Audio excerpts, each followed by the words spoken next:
Good morning everyone. আশা করি আপনারা প্রত্যেকে সবাই খুব ভালো আছেন। এখন আমি আছি দলং ডিস্ট্রিক্ট দুই পাম্প বলে একটা জায়গাতে। বেশ কিছুদিন আগে এখানে আমি আর সুরজদা এসেছিলাম। দাদা তোমার নাম কি আছে? শাহেদ আলী। শাহেদ আলী দাদার খেতে বেশ কিছুদিন আগে এসেছিলাম। দাদাকে আমি প্রথমে দুটো ওষুধ দিয়েছিলাম, যার মধ্যে প্রথম যে ওষুধটা দেখতে পাচ্ছেন এগ্রোলাইজার 82, এটা গাছের শিকড় থেকে শুরু করে একদম পাতা পর্যন্ত কাজ করে, এমনকি মাটির 6 ইঞ্চি পর্যন্ত নরম করে দেয়।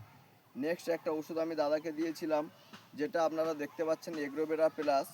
এর মধ্যে calcium, magnesium, zinc, bones, humic acid, folic acid, fatigue acid, nitrogen, phosphorus সব কিছুই কেমিক্যাল রয়েছে। এই দুটো দেওয়াতে দাদার মধ্যে গাছের কি ডেভেলপ এসছে না এসছে সেটা আমি জিজ্ঞাসা করব না, দাদার থেকে জিজ্ঞাসা করব। দাদা, এই ওষুধগুলো ইউজ করাতে গাছের মধ্যে কি কোনো পরিবর্তন এসছে? হ্যাঁ, বহুত আছে। পরিবর্তন এসছে, খুব ভালো। এই ওষুধ দুটো দাদা ইউজ করাতে দাদার রেজাল্ট ভালো পেয়েছে। আবার আমি দাদাকে পরে একটা দাবাই দিয়ে গেছিলাম, যার নাম হলো স্মার্ট কবচ ফাঙ্গিসাইড।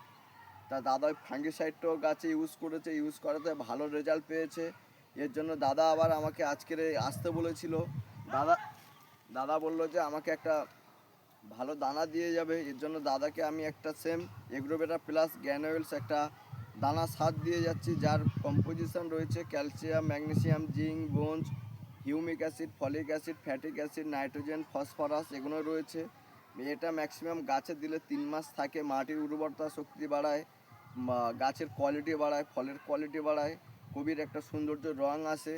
দাদা আবার এই ওষুধ ইউজ করাতে দাদা গাছের মধ্যে অনেক ডেভেলপ দেখতে পেয়েছে। এর জন্য দাদা দুটো একটা গৃহস্থর সাথে যোগাযোগও করিয়ে দিয়েছে, তারাও আমার থেকে দাবাই নিয়েছে।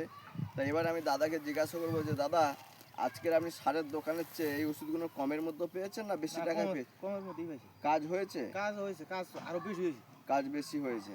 দাদা আমার থেকে দাবাই নেওয়ার আগে সারের দোকান থেকে অনেক বেশি টাকার দাবাই এনে খেতে দিয়েছে, গাছ সেরকমই ডেভেলপ বা পরিবর্তন হয়নি বা গাছের চেহারাপাতি করেনি।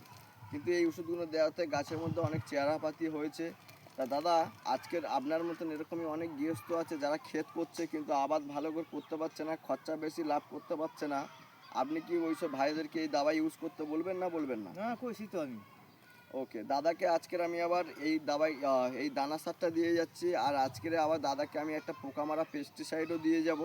তাই এবার আমি দেখাবো দাদার গাছের মধ্যে কীরকম পরিবর্তন হয়েছে বা গাছের চেহারা কেমন হয়েছে। যেটা আপনারা দেখতে পাচ্ছেন সুরজ দেখে একটু দেখো। যেটা আপনারা দেখতে পাচ্ছেন গাছ কেমন হয়েছে চারিদিকে, গাছের পরিবর্তন আগের চেয়ে 10 দিন দাদা আমার ওষুধ ইউজ করছে। 10 দিন ইউজ করাতে দাদার গাছের মধ্যে অনেক চেহারাপাতি খুব সুন্দর হয়েছে। দাদাকে আবার আমি আজকে নতুন কোনো সার দিয়ে গেলাম। ওকে, আবার আমি নেক্সট কিছুদিন পরে দাদার এখানে আসবো, এসে নতুন করে আবার আমি সুন্দর করে ভিডিও বানাবো বা দাদার কাছ থেকে রিপ্লাই নেবো। যারা দেখতে পাবেন যে গাছের মধ্যে কেমন কি পরিবর্তন হয়েছে বা গাছে কেমন কি সুন্দর হয়েছে। ওকে বন্ধুরা, ভালো থাকবেন। এখানে আমি ভিডিওটা স্টপ করলাম, আবার নেক্সট টাইম দেখা হবে।